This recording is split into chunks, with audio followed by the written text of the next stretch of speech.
Hello students. आज हम लोग बात करेंगे equivalent circuit and phasor diagram of a synchronous motor की। तो देखिए, इक्विवेलेंट सर्किट और फेजर डायग्राम दोनों को आज के लेक्चर में डिस्कस करेंगे। First we right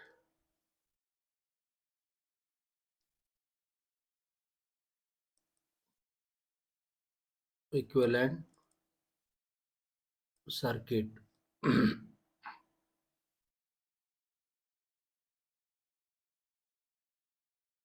of a synchronous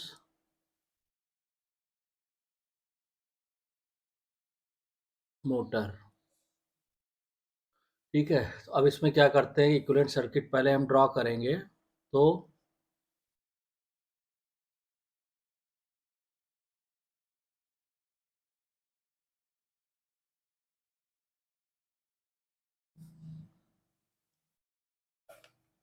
3 phase synchronous motor का इक्विवेलेंट सर्किट ड्रॉ करने के लिए आप क्या करेंगे, से आपने ये लिया सप्लाई वोल्टेज, ये हो गया आर्मेचर रेजिस्टेंस, ये आर्मेचर रिएक्टेंस, और ये हो गया ईएमएफ जनरेटेड, यहाँ पे निकालेंगे। ठीक है, तो इसको हम लिखते हैं आर ए, ये हो गया आपका एक्सेस, और इसको कंबाइंड रूप से हम लिख सकते हैं आर्मेचर इम्पिडेंस, ये हो गया आपका जेड एस। यहाँ पे ईएमएफ निकाल लेंगे ईएफ, और ये टर्मिनल वोल्टेज हो गया वी। ये इक्विवेलेंट सर्किट आ गया थ्री फेज सिंक्रोनस मोटर का। अब इसमें अभी आगे जब हम लोग फेजर डायग्राम ड्रॉ करेंगे तो उसमें जो हम नोटेशंस यूज करेंगे, तो मान लीजिए लेट ईएफ क्या है, ईएफ है हमारा excitation voltage, EF is excitation voltage, IF ये है फील्ड करंट, फील्ड करंट। उसके बाद V terminal phase voltage applied to the armature, V क्या है terminal phase voltage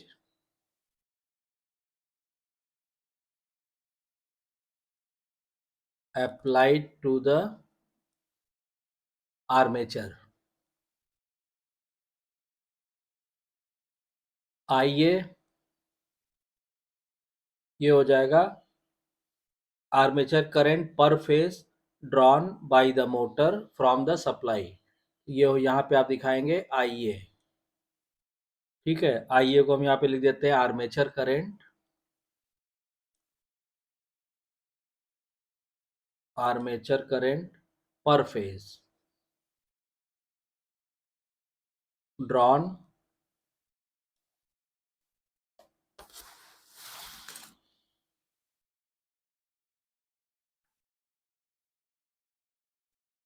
bye the motor from the supply, from the supply.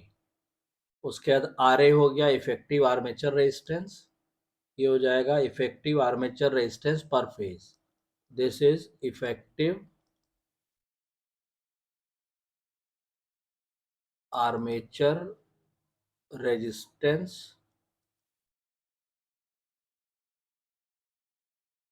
पर phase. उसके बाद next और कौन सा नोटेशन यूज होगा, नेक्स्ट होगा आपका एक्सेस, एक्स एस, ये क्या है, ये है आपका synchronous reactance per phase, this is synchronous reactance per phase of the motor, of the motor stator armature winding, armature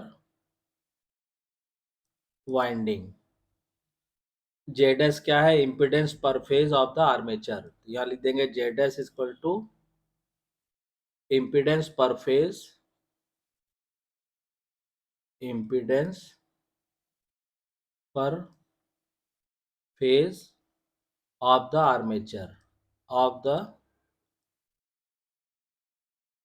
armature. ठीक है। और इसके अलावा जो और नोटेशंस आप यूज करेंगे उसको हम लोग नेक्स्ट पेज पे लिखते हैं। फाई, तो फाई क्या हो जाएगा? Phase angle. Phi is the phase angle between V and I A, between V and I A. Delta क्या हो गया? Torque angle. टॉर्क एंगल यानी कि टॉर्क एंगल क्या होगा? ये होगा phase difference between E F and V, between E F and V. तो इससे क्या हो जाएगा? इससे अगर हम आई ए इंटू आर ए लें तो ये क्या हो जाएगा? ये हो जाएगा voltage drop per phase, voltage drop per phase in the armature resistance, in the armature resistance. इसी तरह आई ए एक्सेस क्या हो जाएगा? आई ए एक्सेस हो जाएगा reactive voltage drop, reactive voltage drop per phase due to armature reactance, due to armature reactance and armature reaction effects, and armature reactions effects। ठीक है। और जेड एस क्या हो जाएगा? जेड एस इक्वल टू हो जाएगा R A plus J into X S. ये आपका इम्पिडेंस आ जाएगा।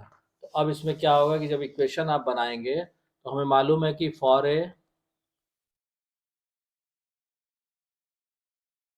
सिंक्रोनस मोटर, सिंक्रोनस मोटर के लिए क्या होता है? V equal to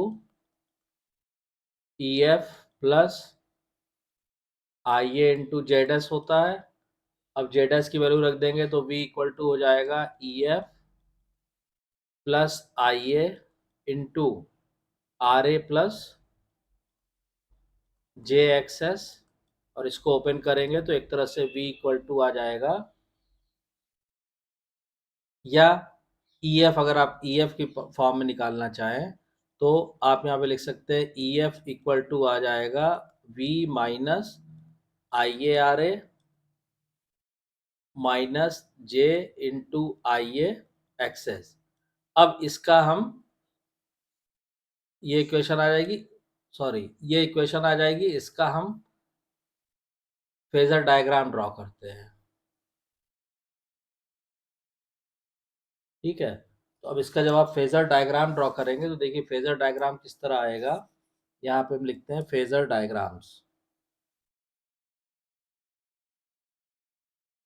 phasor diagrams. ठीक।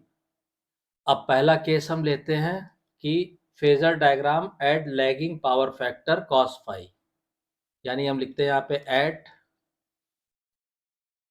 Lagging power factor cos phi. मतलब जब पावर फैक्टर जो है वो आपका लैगिंग है तब फेजर डायग्राम किस तरह आएगा वो हम देखते हैं।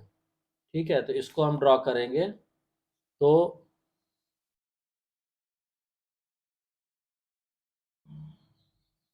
ये मान लीजिए, सपोज कीजिए ये V हो गया। ठीक। अब इसमें क्या होगा? और ये आई ए हो गया, आई ए, और ये हो गया बी। ये एंगल क्या हो जाएगा, ये एंगल हो जाएगा फाई। ठीक है।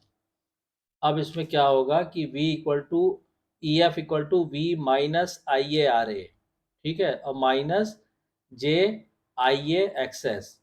तो मान लीजिए ये हो गया आपका, हमने कहा कि ये हमारा क्या है, ये हमारा ई एफ है, तो ये हो गया ई एफ, और ये एंगल हो जाएगा टॉर्क एंगल डेल्टा। तो ई एफ पे हमने क्या किया, माइनस आई ए एक्सेस, ये हमने ड्रॉ किया,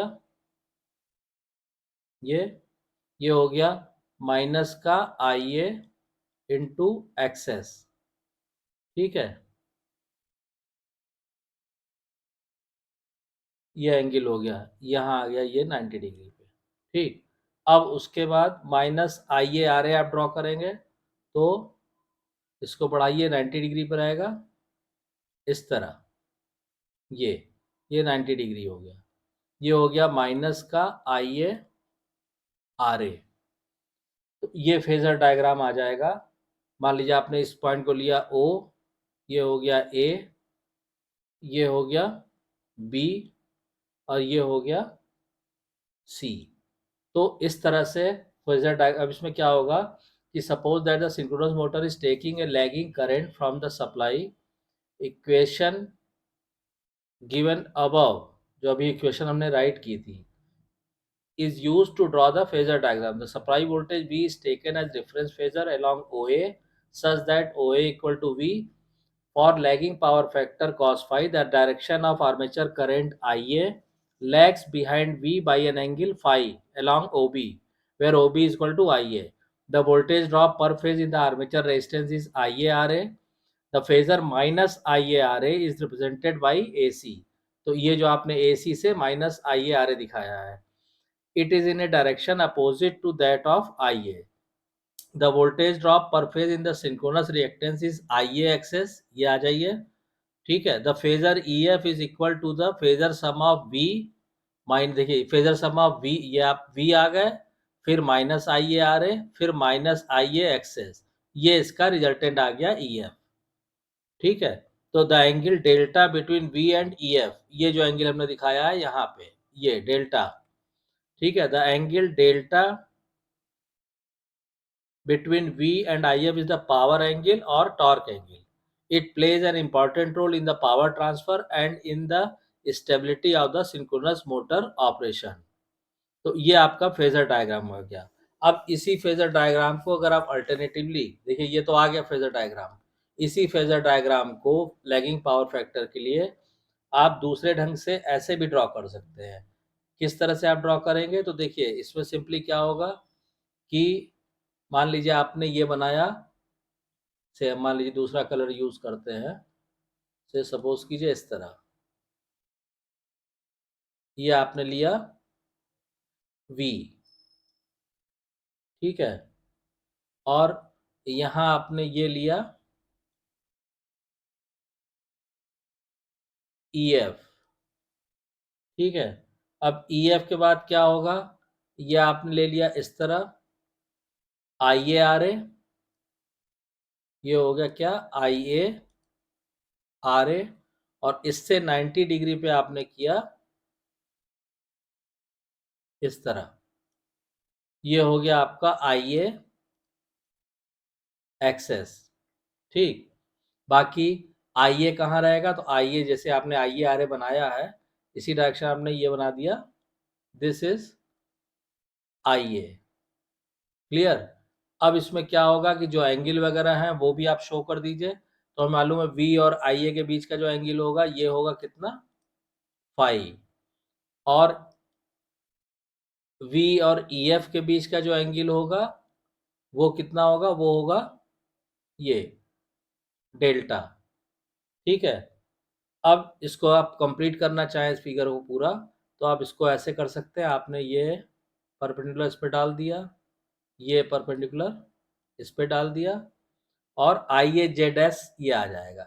इसका जो इन दोनों का आप जो रिजल्टेंट यहाँ ड्रॉ करेंगे ये हो जाएगा आई ए जेड एस।